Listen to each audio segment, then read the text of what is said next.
Good afternoon. Never say never, but it's... I'm Michelle Amazine. I'm in the Department of Mass Communication, Advertising, and Public Relations. And thank you very much for attending the Spring 2019 Distinguished Lecture, which is part of the Dr. Melvin L. DeFleur Distinguished Lecture Series, sponsored by the Communication Research Center at Boston University. Today we are truly honored to have Dr. Joseph Turow as our Spring 2019 Distinguished Speaker. Dr. Turow is the Robert Louis Cheon Professor of Communication at the Annenberg School for Communication.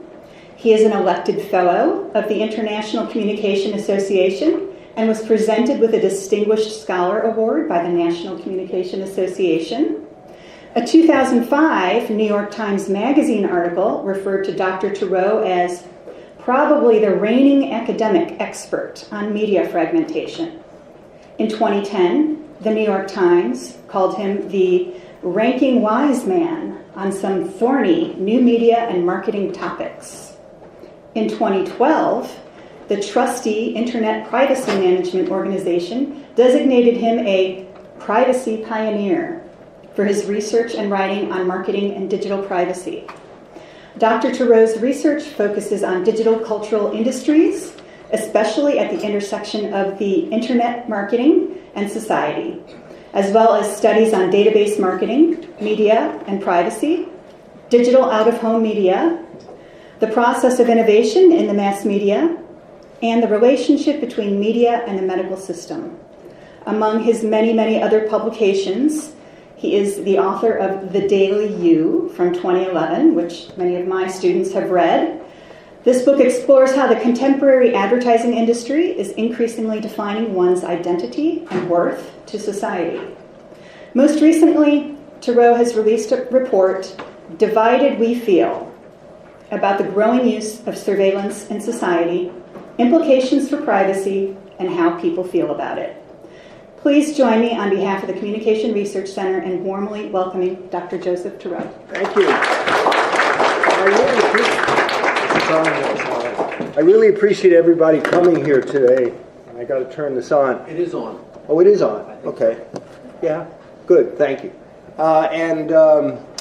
I thank you. It's amazing. You guys are sitting in the first row. Nobody wants usually to sit in the first row. It's like a principle of things, but that's okay. I can see everybody anyway. Thank you. I'm going to talk about some stuff for about 35 minutes or so, and I hope you have questions, and then we can open that up. But if anybody has a question about what I'm saying, if you don't understand a particular thing, raise your hand, and I'll be glad to try to. What do I do? I should turn it on? That's what I thought. You said it was on already. It's not on. Okay. It's all right. Yeah. Now it's on. Now it's on. It's on. So, as I said, if somebody is interested in a question about what I'm saying, feel free to raise your hand. I'm going to talk for a couple of minutes about the overview, the arc of where I'm going, so that you'll know where I'm heading, and I'm going to go fairly quickly because there's a lot to cover. As it says here, a resignation industry is developing in tandem with and overlapping with the growth of the digital interactive media system. The resignation industry carries out pervasive and purposeful corporate activities that have the potential of corroding political and cultural democracy. That's my argument. And we need a sociology of digital resignation to understand that industry. Research in this area is best carried out with a new understanding of the meaning and nature of media research. And I'm going to try to explain what I mean by that and make the case. This whole thing, my interest in this area, started with some research we did in 2015, where we tried to explore what I thought was going on in Americans' heads. The issue was the following. Marketers kept saying that the reason people give up their data, there's something called the privacy paradox. I don't know if you've heard that. It's the notion that people are willing to give up so much of their data for small amounts of things like discounts, while at the same time they say they care about their data. And people are saying, what's going on? And mainly marketers were saying, well, what's going on is people are basically not being honest with themselves or others, And rationally, when it comes down to it, they're seeing that there's a trade-off in giving out their data for the benefits they get. And I was talking to people, and in regular life, began to think there's something wrong here. I kept hearing that people kept saying it's futile. You know, I'd like to get off Facebook, but gee, all my friends are on Facebook. I can't do anything about this. And so what we did is, as part of a survey in 2015, I can't go into all of it, we gave people 2 questions, part of many statements that they get. These 2 statements were not together, and they were randomized by a polling company that called people on the phone. It was 1,500 people, 75% wire, cell phone, 25% wireline. So it was a major polling study. And the 2 statements were, one was, I want to have control over what companies can learn about me online. And the other was, I have come to accept that I have little control over what marketers can learn about me online. And that's, together, those 2 represent the definition of resignation. Resignation being, according to the Google Dictionary, wanting something not to happen but knowing that you can't, or wanting something to happen knowing you don't have control over it. So in 2015, 84% of the people agree with the first statement, 65% to the second. If you look at people who agreed or agree strongly with both of them, it turns out that it was, in 2015, 58% of Americans were resigned. And we did the same thing just a year ago, the same statements, again randomized and all that, 63%. So around the same percentage of Americans felt that way. And so given this, what does that mean? Who cares? The argument here is resignation to commercial surveillance can be a vehicle for undermining political and cultural democracy. As I say here, a key feature of cultural democracy involves assuring people they have equitable access to cultural resources that enable them to feel they can participate actively in community life. And by that, I mean all aspects of community life. We talk about the public sphere in America. I would argue that a major part of America's public sphere is shopping. Going to the mall, all right? That's what Americans do. They buy stuff. And walking around a mall, whether it's online or in a mall itself or in Macy's or in some other store, and feeling that somehow you're not getting the same break that other people are because of a profile that a company has about you, can affect how you think about the nature of the market, how you think of your place in society, how you think of society itself. And in the book, The Isles Have Eyes, that came out about a year and a half ago, I talk about the industrial logic of 21st century marketing. If you go, again, I can't go into the whole thing about this, but it turns out if you look at the history of selling, about in the U.S. and Europe as well, until around 1850, 1860, the dominant form of selling was peddling, right, and small merchants. Again, very briefly, those people had to deal interpersonally with the people they were selling, and usually they did it based on stereotypes. People were sold goods based on what the peddler thought he could get away with. They usually had in the product, there was some mark, some code that told them how much they had paid for it, and then they would negotiate based upon the person, based upon the network that person was part of. They gave different prices. Also, they showed people different things based upon what they thought people would buy and what they could get away with. That changed in the 20th century. The 20th century, and it's a long story but a fascinating one, was about the democratizing of purchasing in interesting ways. You had posted prices. We take that for granted now, right? You go into a store, prices are posted.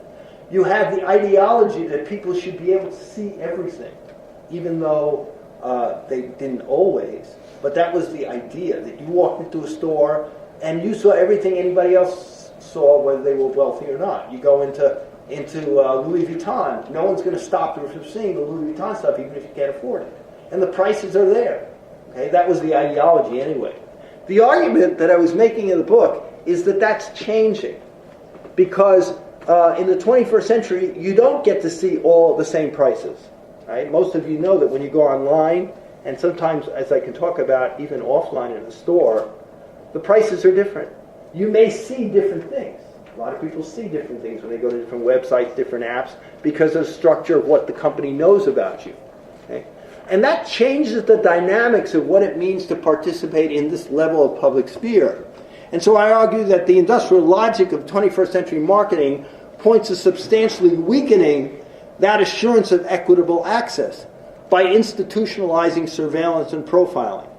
The activities in marketing create a hidden curriculum that naturalizes all sorts of surveillance. By hidden curriculum, which is a phrase that George Gardner picked up from people who were studying the education industry, hidden curriculum means that we learn how to do something, we learn the values of doing something without being explicitly told. And the hidden curriculum of the 21st century, I would argue, is that to get along in the 21st century, you have to give up your data. And there are many ways in which we learn that in a non-explicit manner. And that's part of what I'll be talking about. Resignation is part of that curriculum. The next part of the argument is that resignation is not an accidental byproduct of 21st century life. It's rather a purposeful strategy on the part of commercial interests. And we could talk about what purposeful means. I don't mean that executives sit around and say, we're going to make Americans resign. But the structure of the situation leads to that.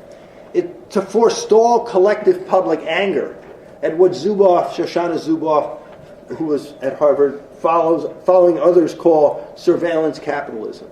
The notion being that it's better if people are resigned rather than angry. Okay? Angry people do stuff you might not want them to do. The digital resignation industry is comprised of a regularly interacting conglomeration of organizations that work to cultivate resignation among media audiences. It's marked by a rhetoric, what I call a rhetoric of obfuscation. And what I mean by obfuscation is obscuring intended meaning in communication by making the message confusing, ambiguous, and hard to interpret.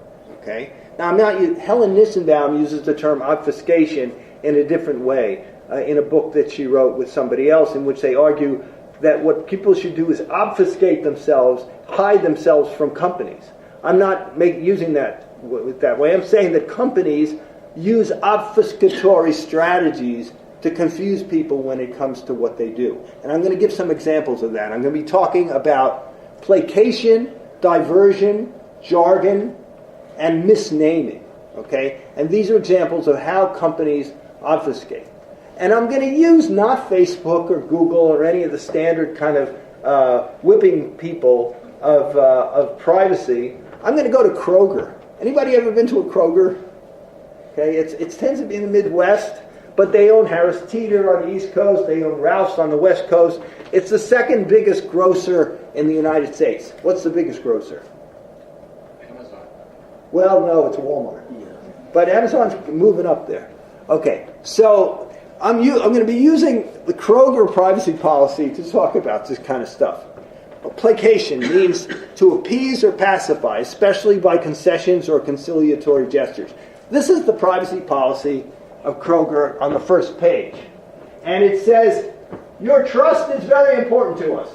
That's why we aim to be clear and transparent about why we collect information, the information we collect, how we use the information, and the choices you have regarding our use of it. We can also collect, use, and share aggregate or anonymous data that does not identify you.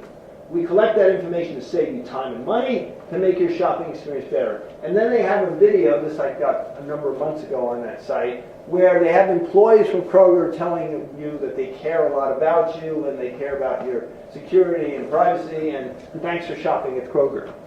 But if you decide, despite this assurance, to go into the main part of the privacy policy, you begin to see a very different story. Okay? It says, in an effort to provide you with relevant content and offers that may be useful to you, we may partner with third-party companies to display content, offers, or advertising tailored to your interests based on how you browse or shop online in our stores. Okay? Then it says, and typically in privacy policy, you start with assurances, and then be hoping that you won't read further down to see what they really are doing. Then it says these third-party companies use non-personally identifiable information, okay, such as browser type, hardware or software information, cookies, session ID, time or date, clickstream information. Then they say they may also collect and share personally identifiable information, such as static IP address. Okay. Then we may provide your personal information to third-party companies that display person-based or interest-based ads. In addition, others, advertisers and ad networks, ad-serving companies, or other service providers, may infer user interest or purchase history based on interactions with or clicks on personalized ads or content. So all of a sudden, that level of assurance that you got with the placation doesn't look so great. The second is diversion, which means the act of straying from the course. And this is the main page of Kroger. And you can see that in order to get down to privacy policy, even if you're interested, you have to pass these delicious dishes. And another common tactic, which I have to say is part of the Federal Trade Commission requirements, that you should also talk about security. A lot of companies conflate privacy and security. And, they say, we really try really hard about security, and people may think that also means privacy. It's not clear that people know the difference that much. And as I say, the presence of privacy policy at the bottom of the homepage. The misnaming is kind of a riot, because the misnaming is the name privacy policy. It turns out that privacy policy is a really problematical term. And we have done research since 2003. A number of studies, actually this 2018 is in there as well. So it's 1, 2, 3, 4, 5, 6 separate studies that we did in Annenberg, and then Pew did one copying sort of our stuff. And the main idea is phrased somewhat differently, but basically in the true-false sense it was, when a website has a privacy policy, it means the site will not share my information with other websites or companies without my permission. How many people think that's true? Well, you're bright, you're communication majors at Boston University. Believe it or not, over 50%, sometimes well over 50% of Americans don't know the answer to that question. It's astonishing. Every time I do it, I think, well, maybe now they'll know it, But this one was in an article that just came out a few months ago in the Journal of Broadcasting and Electronic Media. For the purposes of that article, we took out don't know. But a large percent of Americans don't know the answer. They say we don't know. Americans don't like to say they don't know things. But even in that, they'll say don't know. So, and it's consistent. And Pew found it as well. We keep finding that. So that the idea of even the notion of privacy policy is problematical. It's a term. In fact, I've been saying for numbers of years to the Federal Trade Commission that given that this finding is consistent and no one disagrees with it, no marketers or anybody disagrees with it, if a company fits that characterization where they do these things without your permission, except that it's in the privacy policy, maybe they shouldn't call it privacy policy. Maybe they should call it how we use your information. But no one has picked up on this because I think companies realize it's confusing, which is fine, they think. Okay, and related to that is the idea of jargon. By jargon, I mean special words or expressions that are used by a particular profession or group that are difficult for others to understand. Okay? And Kroger doesn't have as much obvious jargon as you might think. Some websites are impenetrable. And they try to their privacy policies try to explain, in quotes, by having links that I call sort of rabbit holes. You go one link to another to try to understand what's going on. But the Kroger's not bad until you realize that it says almost nothing. Okay? So they say, when you connect to one of our websites or mobile apps through a third party, we may collect information from their website. For example, if you choose to associate your social media identity with Kroger Company, the site may provide us with certain information from your social media account. Okay? Then they say, this may include without limitation. Okay? What does that mean? Lawyers are involved in this. User ID, interactions with our posts, certain demographic information. What does that mean?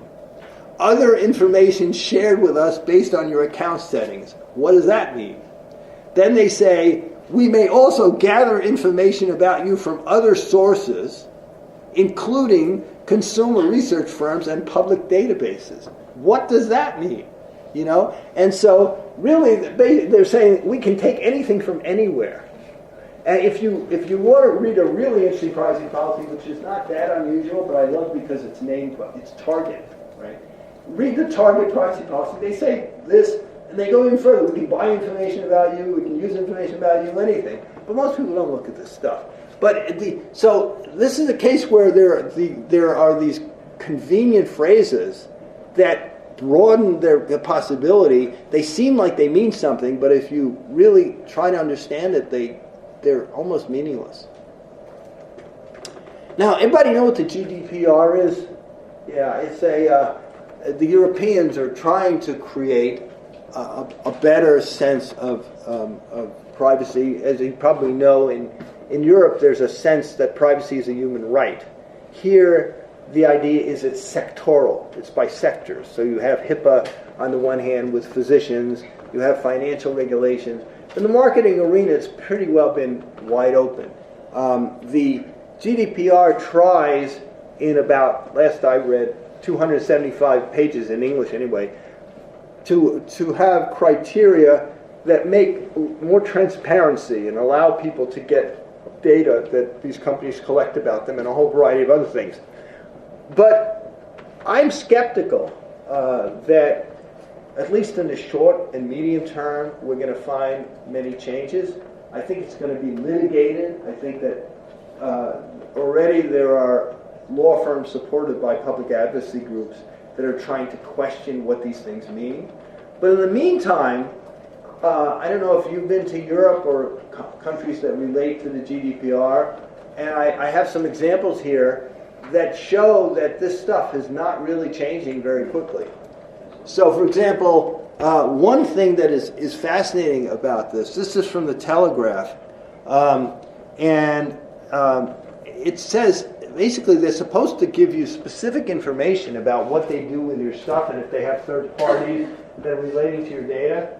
And here they say, we use cookies to collect and analyze information on site performance and uses to enhance customized content and all of that. And they say, okay, that's it. No decline. If you want to find decline, you have to figure it out by clicking on cookie settings and going to a lot of places. That's not in the spirit of the GDPR. Related to that, and this is a fascinating entry into what I think companies are going to start doing, there's this term in the GDPR called legitimate interest. And if your company has legitimate interest in using data, if it's supposedly clear that you can use it, you don't have to get the same level of permission from customers. And so in this one, they say, the Telegraph, other uses of your information are made for ordinary and transparent purposes, which we think are necessary for our legitimate interests as a provider of news, content, and other services. And those legitimate interests include third-party cookies and other things like that. So they're bringing the notion of legitimate interest directly into the use of third parties, arguing that they don't have to show you the third party. They don't have to. Normally, the idea would be that if you're using third-party cookies, you have to tell which companies are doing it, what those companies do with the information, and get people to check it off all the time. And here they're saying we don't have to do it as part of a legitimate interest. Whether they get away with it in the long run, there are attempts to say this is not legal. People have been challenging this in court in Europe, but it's going to take a while. The really funny thing about this is that the Interactive Advertising Bureau in Europe is doing the same thing. You know, they have been trying to help advertisers figure out how to navigate this new terrain, and in doing it on their own site, they are doing things that seem to be directly against the spirit of the GDPR.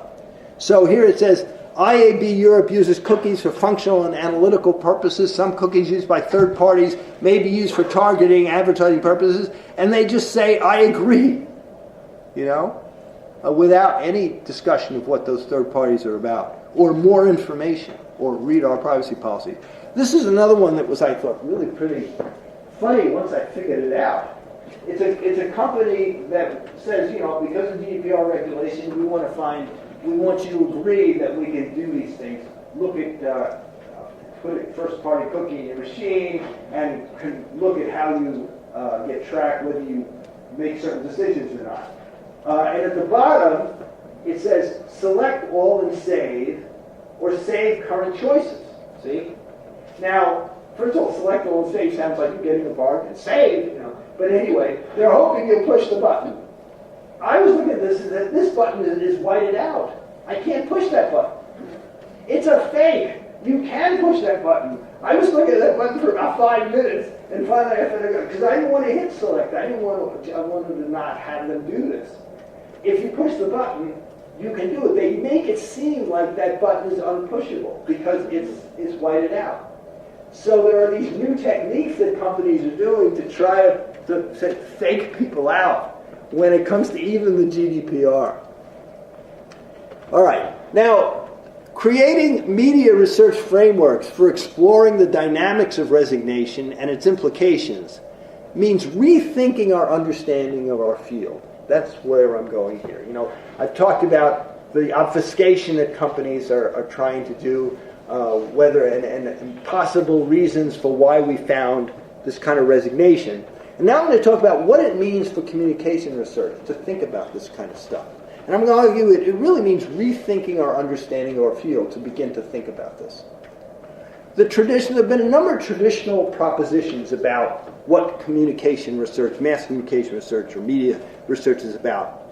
One, traditionally, is that media exercise social power through storytelling.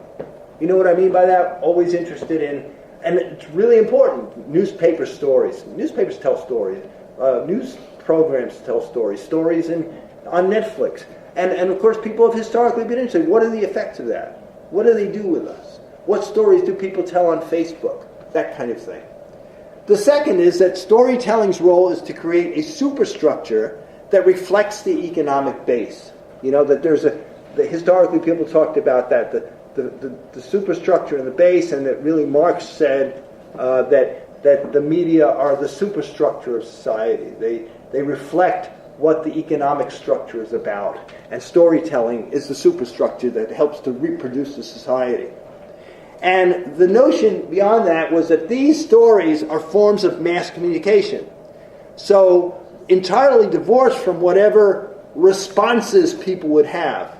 What I mean by that is when I was a kid, when I was an undergraduate, or certainly a graduate student, the one thing they told us was mass communication meant no feedback, right?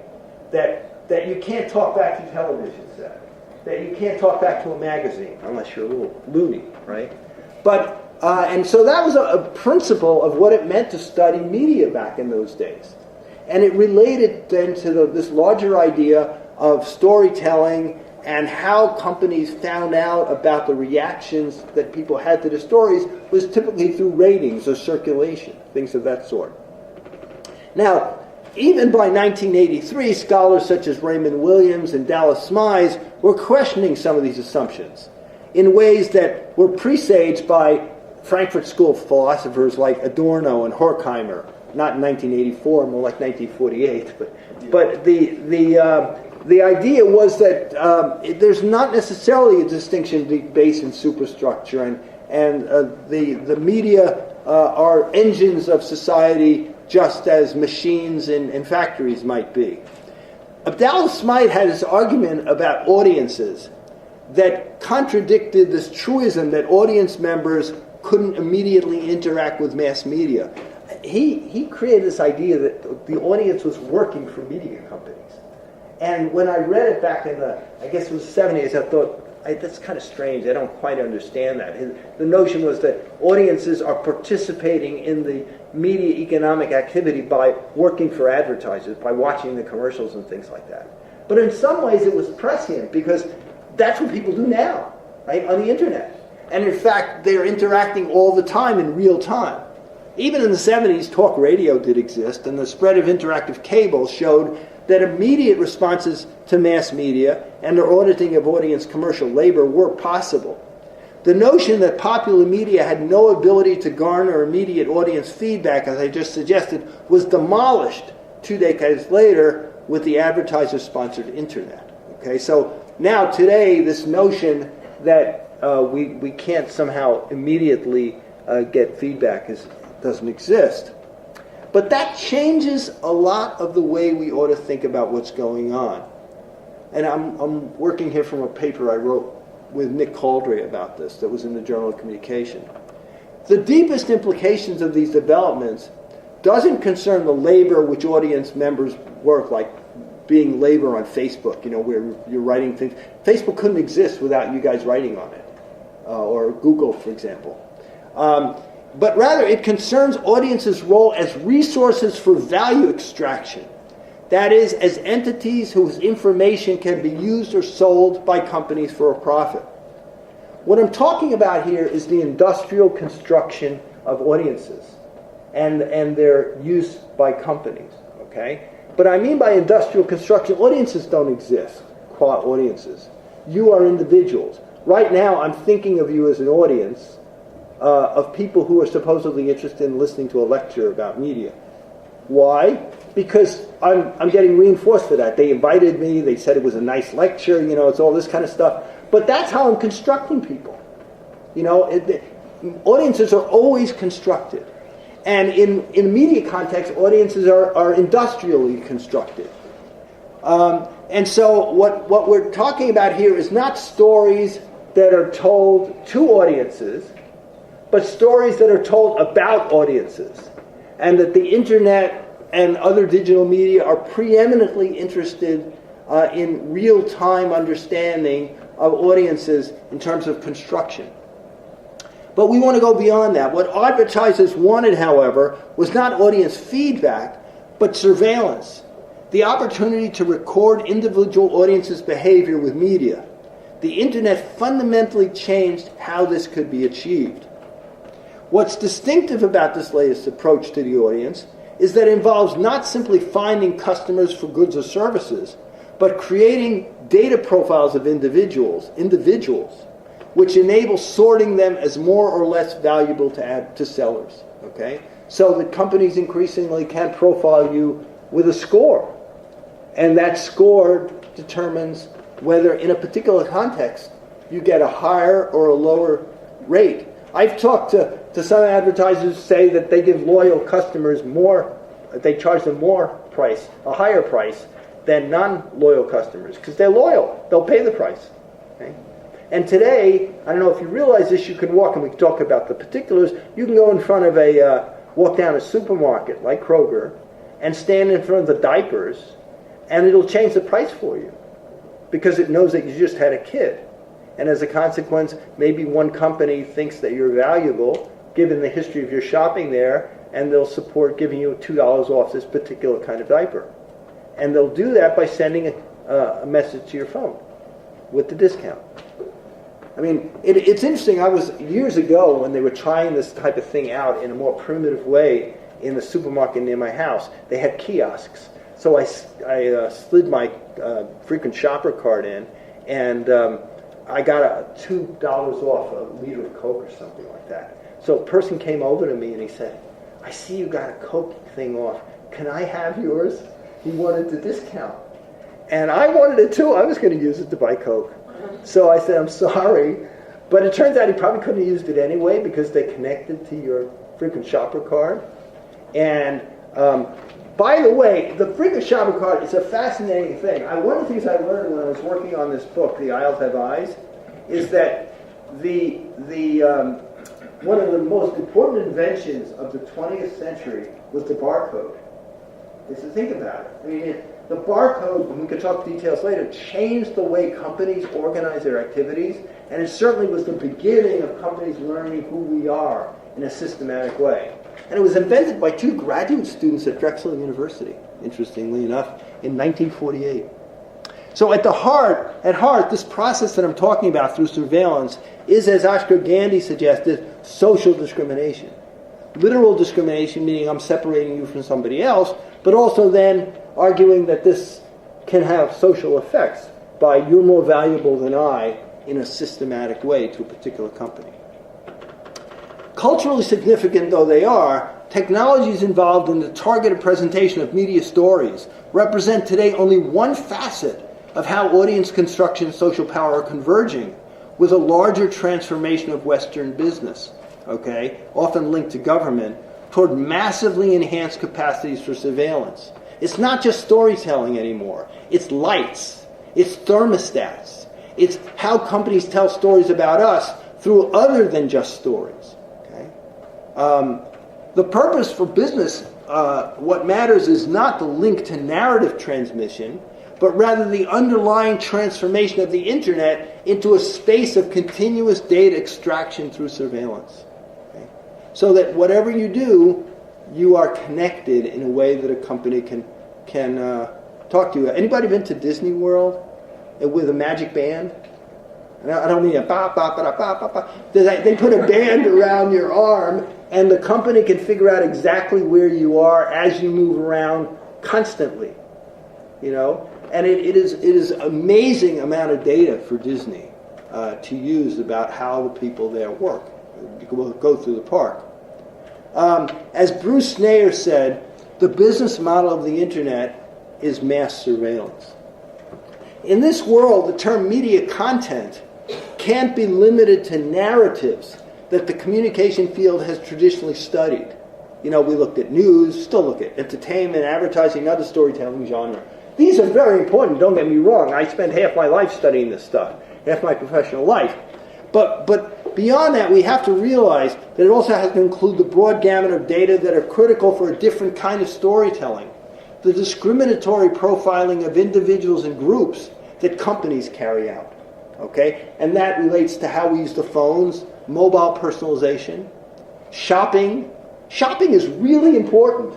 You know, when I started doing this stuff about supermarkets and department stores, some of my students laughed at me. But, you know, people, as I said, shop, and knowing how companies track us online and off. And even that distinction is getting crazy. I keep saying there's no real, the distinction of online and offline doesn't make sense anymore. Okay? The Internet of Things relates to this. The home as an advanced terrain for tracking, which is a fascinating topic, how companies over time have made what was always a porous home into a place where now you can bring things in and out. And voice as a leading edge of biometrics, where companies are trying, like Alexa, you know, and Google Home, are trying to understand you and even biometrically understand you through your speech. There was a recent patent that Amazon got, without going into too much detail, where their ability is to, by what you say, understand your emotions and even whether you're sick. So Amazon, the cartoon on the patent says, Alexa, what should I have for dinner tonight? And Alexa says, how about chicken soup? You don't sound well. And then the woman says, no, chicken soup, not chicken soup. Thanks anyway. And Alexa says, well, how about aspirin? I can get you aspirin within 2 hours. And she says, that's a great idea, thanks. So it's a totally different way of what it means to talk about things. Often unrelated to the production of tales for audiences, the media involved in these new narrative activities have hardly been studied at all by communication researchers. Here, in this place, in BU, they've done it more than many other places. New marketing and data processing developments mean that while the term media may continue to attach to the distribution of narratives, researchers must now conceive it as the convergence of message circulation technologies with data extraction and analysis techniques that are linked to everyday objects, increasingly typical of our new mobile personalization era, where we're walking around with a phone, it's part of our life, and you're pinging data like crazy everywhere. Ignore these wider infrastructures of communication and we'll miss the transformation of social and economic order and control that's underway today. And digital resignation is an integral part of this process. Digital resignation is the process that keeps the data analytics engine going by cultivating a vision of reality that makes surveillance, surrendering data, profiling, and discrimination based on that seem natural in the 21st century. How exactly does this process work at macro, meso, and micro levels, and the combination of the three? And how has that developed historically? To what extent do the terms agenda setting, cultivation analysis, and digital divide have new resonances for this terrain? Can we make sense of it in this new arena? How do we understand approaches now to hidden curriculum, normalization, socialization. When we realize that kids are teaching their parents how to use Alexa, teachers are beginning to talk about using the phone in ways that normalize surveillance. To what extent and how are traditional media content genre used in new ways as bait to encourage us to release data, like locational data, biometric data, emotional data about ourselves? The societal stakes in developing this expanded research agenda are high. The massive increase in data production, processing, and profiling depends on activities of continuous surveillance, which are fundamentally in tension with the basic freedoms on which democratic processes depend. Worse, they may undermine the basic levels of trust and legitimacy on which civic, economic, and political institutions depend.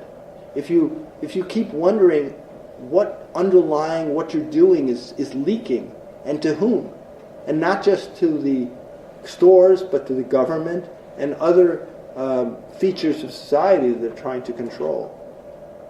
As academics, we're in a privileged position to illuminate these tensions critically and so contribute fundamentally to society's understanding of an economically driven transformation of the very nature of the social order.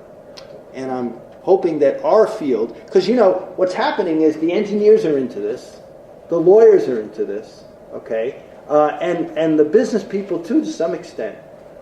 There's a danger that communication will be left behind in this field, because these are topics that so many other fields are getting into. And the trick is to try to bring ourselves into that picture, to show what communication people can contribute to this kind of discourse. Thanks for listening.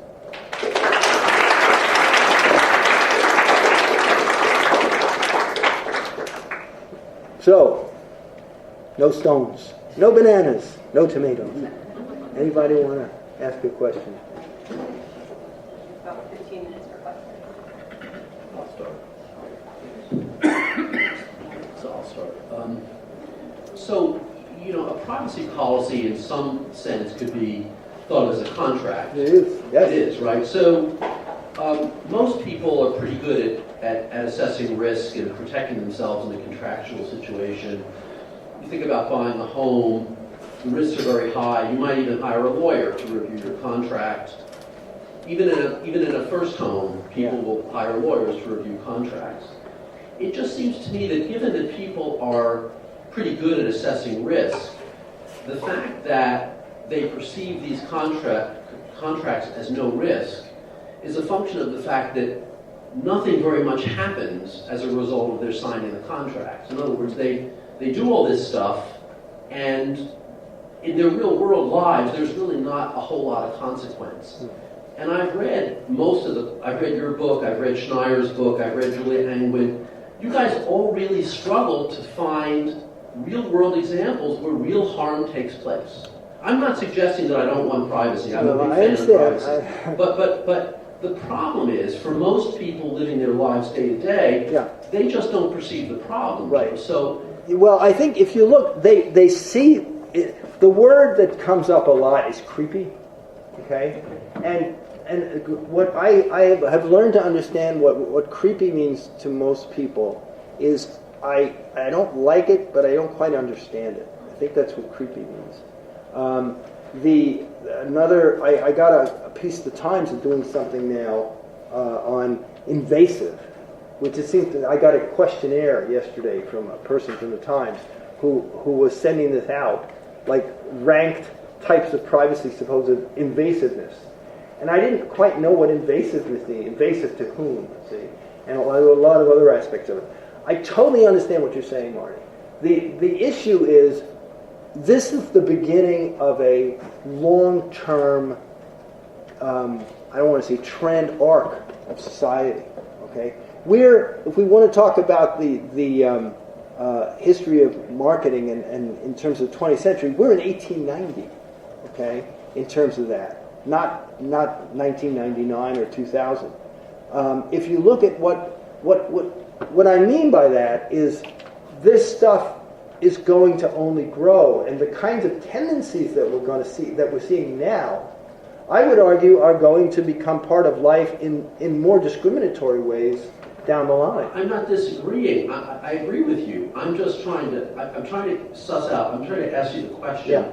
You know, you've had all of this testimony before Congress. You've got all of these books published. You've got all of Me? this. You talking about me? Yeah. Not you, no, Other one people. has. Okay. And I'm just wondering what catalyzes the public to care about this as a public policy issue. Everybody uses this stuff all the time. Right. I mean, creepy, usually when something is creepy, the behavior stops real fast. I mean, people get very concerned about it and you know, call it out. There's a phrase about this that I didn't make up, which I think is very apropos to this. It's called seductive surveillance. Okay? How many people have an Alexa or a Google Home? Okay? It's coming up to 30% of American society at this point. Okay. So I use it. I think it's terrific. But do I really need it? I don't think so now. But right now I'm giving Amazon, correct, I literally don't know what Amazon is doing with my data. Literally. Okay? Probably nothing at this point. But let's look at the Chinese social credit system. But it's using the same approach. Okay. And there is nothing to say why. Everybody know what that is? The Chinese social credit system? Okay. It is using the same approach. I was just in China last summer, and people are shrugging. Okay. They're resigned to it there. And I think that's a much more specific example of harm that's taking place. And you have the same response because people feel they can't do anything about it. We could debate that Okay. one for a bit more, but I'm just going to stop. Okay. Did you have a question? I did, but I think a student had a question. Over there? No, I think that's I think this is a critical question, okay? And I don't have an easy answer. It's not simple. Yes. Thank you for the illuminating perspective. That's always a dangerous Yeah, that's always preliminary. the, Yeah. Watch out. But I know this gentleman to my left used to work in private industry. Yes. And his concern. But a good private industry. Well, private industry. And the concern of many of his colleagues, as I understood it, was that they're in business to make profit, and we collectively benefit by the taxes that they make, especially those of us who have public education, which people here probably haven't. And there are many other good things about what we can do with tax money. So they're very interested in making money, which benefits society. And parenthetically, we have some great plans for their income and profits in the future. But they're just looking for ways to make profit in ways that are ethical and not illegal. Would you say not just, but that's a major dimension of their activities. And so tapping into this has some substantial benefits for these companies. Otherwise, they wouldn't be investing in it in anticipation and harvesting the data. And you as a consumer often benefit because they're able to more efficiently provide you with things that you would like and not waste your time with things. Yeah, and I'm not against personalization, don't get me wrong. I'm not against targeting. What I'm against is the use of all of that to create profiles that are not transparent and that are potentially discriminatory. So that the horse is out of the barn, and I'm not suggesting we go back to 1955 or anything like that. But I am suggesting that there have to be ways to rein in some of these activities, because as I see it, there are cycles of personalization that are taking place. We're in the what I'm doing now with this voice business. We're in a second cycle of personalization that really begins to bring biometrics into the story. Then the next cycle is going to be facial recognition on a daily basis, together with voice. Who knows what the next cycle after that is going to be? And it is a matter of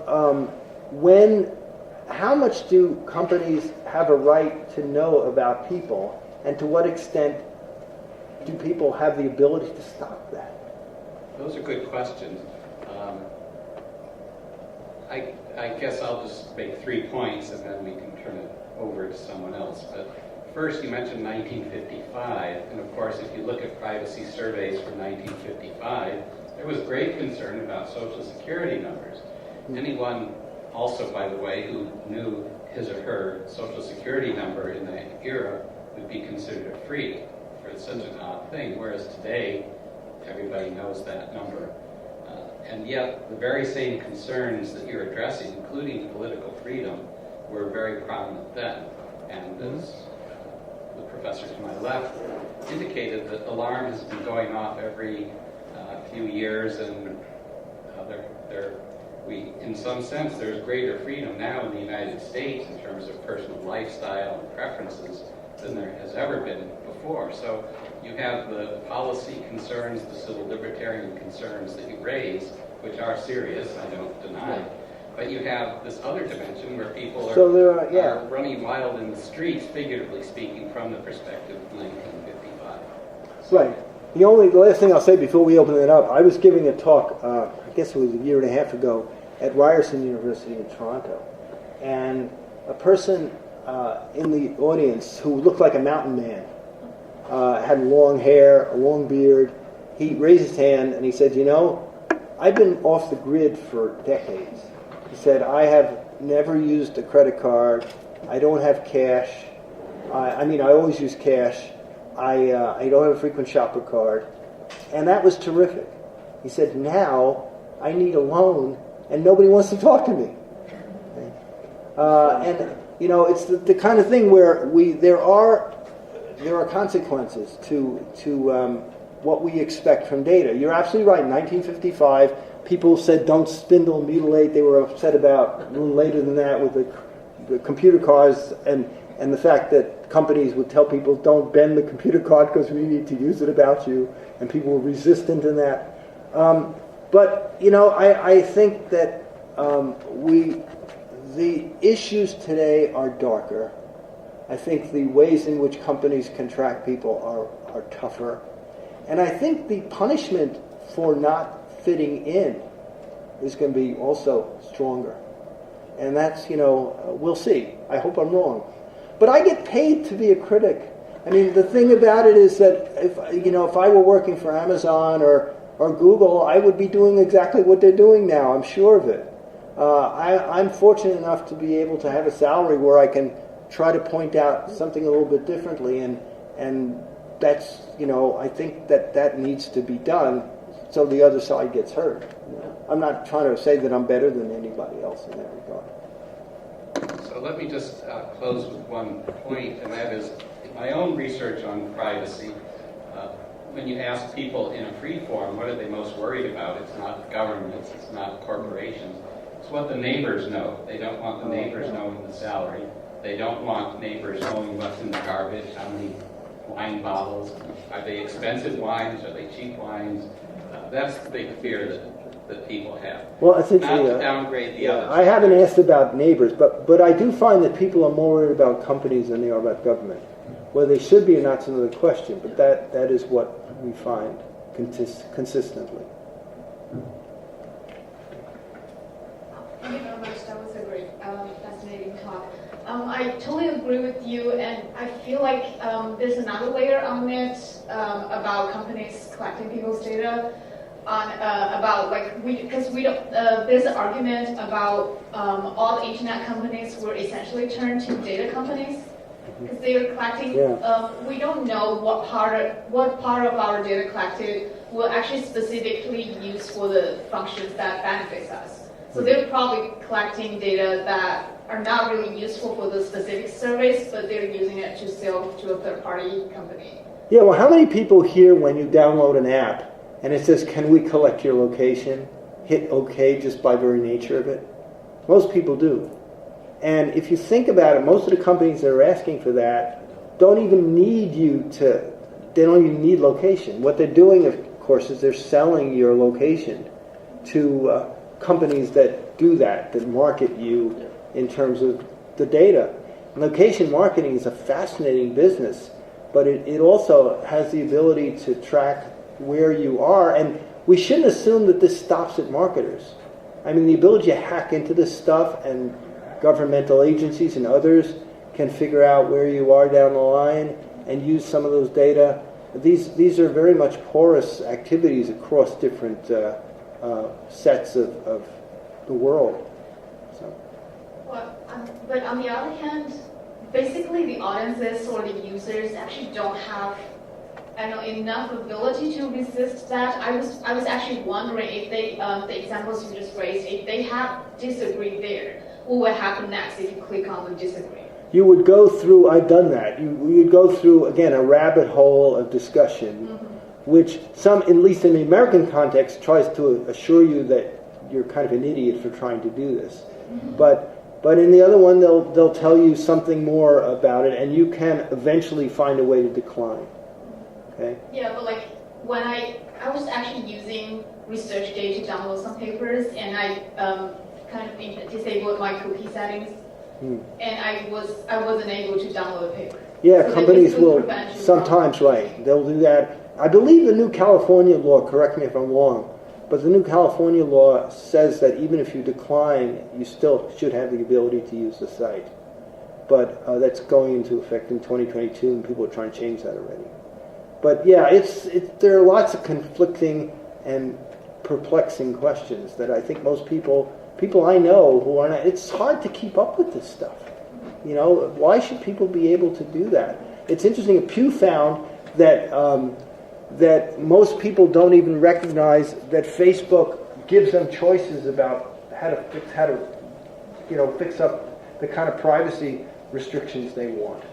And then they ask people to go and look at what Facebook knows about them.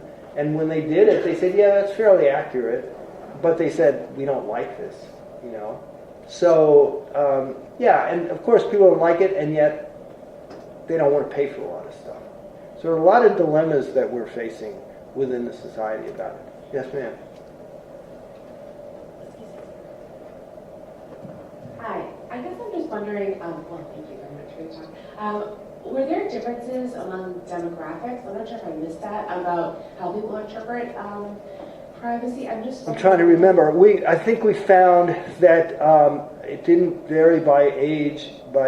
Interestingly, it didn't vary by age. It didn't vary by gender. Oddly enough, we found some small differences that were significant.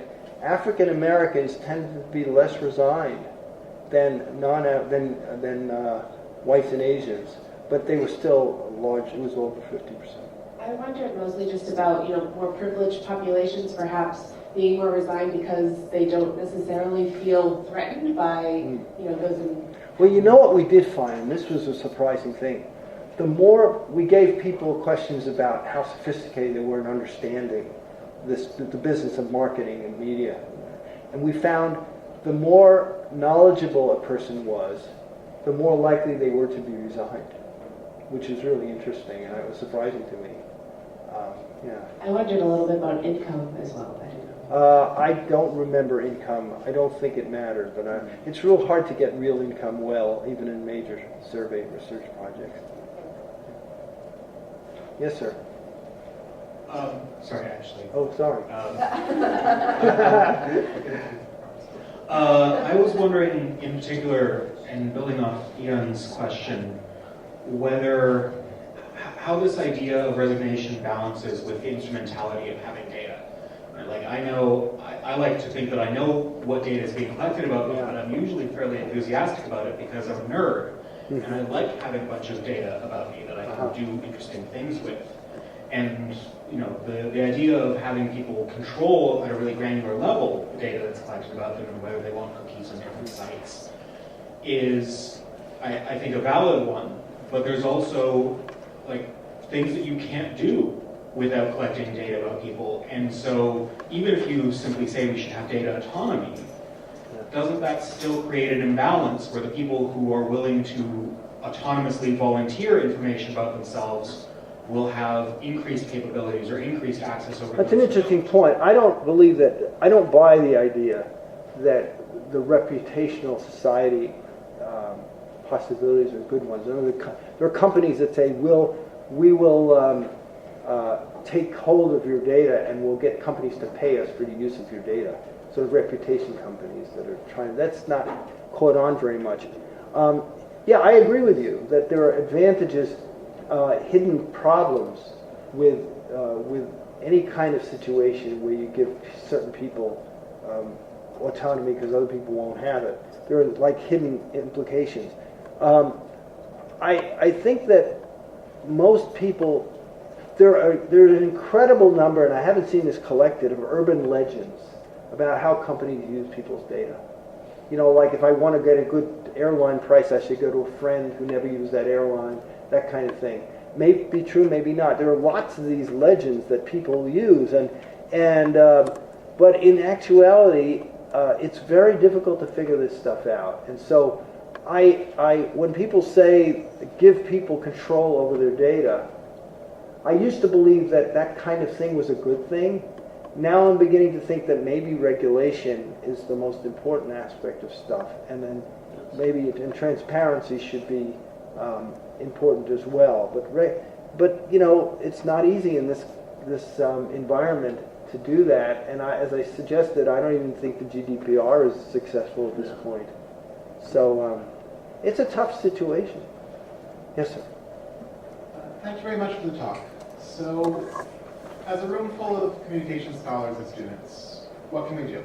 No, right now? you're asking the tough question. My wife always says that to me. And the problem is, you know, I wish if I could answer, I just suggested that I think more than I ever thought before that regulations, the one thing I've been thinking about, the answer is if I knew it would be terrific, but I just don't have an easy answer.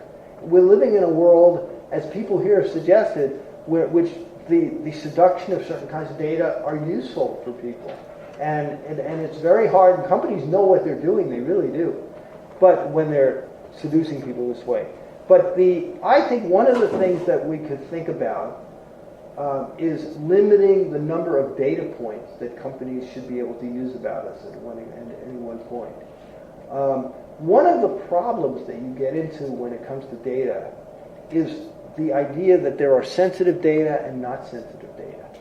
And with artificial intelligence and machine learning, all data can be sensitive. So that I could look at what you buy at Kroger's and come up with conclusions about your lifestyle and your longevity that might really impact the way I deal with you or sell your ads to insurance companies and things like that. And that kind of meaning that can be yielded means that anything can be sensitive. So I'm thinking that possibly the one way to limit the use of artificial intelligence like that is to limit the number of data points. Then you have to figure out what that really means. And can you do that and all that. But as I say, quad targeting can be very useful. The New York Times recently, because of fears of GDPR, decided not to target by third-party knowledge in Europe, and they just targeted by region, like by country, and apparently they did better than they thought they would do, even better compared to the year before in terms of the, when they actually had good micro-targeting. So it may well be that we're overemphasizing that sometimes, and you can't compare the Times to some other website, some small website in programmatic advertising. It all goes back to John Wanamaker, okay? Now, in the Lord Leverhulme, there are different. One of them said, and we talked about this last night, that 50% of my advertising is wasted. He said, I know 50% of my advertising is wasted, but I don't know which 50%. The history of the 20th century and the 21st century is the desire to figure that out. And people thought that the internet was going to be the solution to that through interactivity and personalization. It turns out it isn't at all. And so what ends up happening is we're upping the ante toward biometrics now to be able to get to that point. And we're doing more and more, and it's going to be up the ante, just to answer that question. And it's not an easy answer. We're never going to get it. It's a holy grail that's so far away. And yet, in the end, it's affecting the way companies deal with us. So, there it is. Just about COVID now. So a lot unless anyone has, well, if you do have questions, we're going to go to reception, so if you want to ask Dr. Turow, you can, but. Thank you for listening. I appreciate it.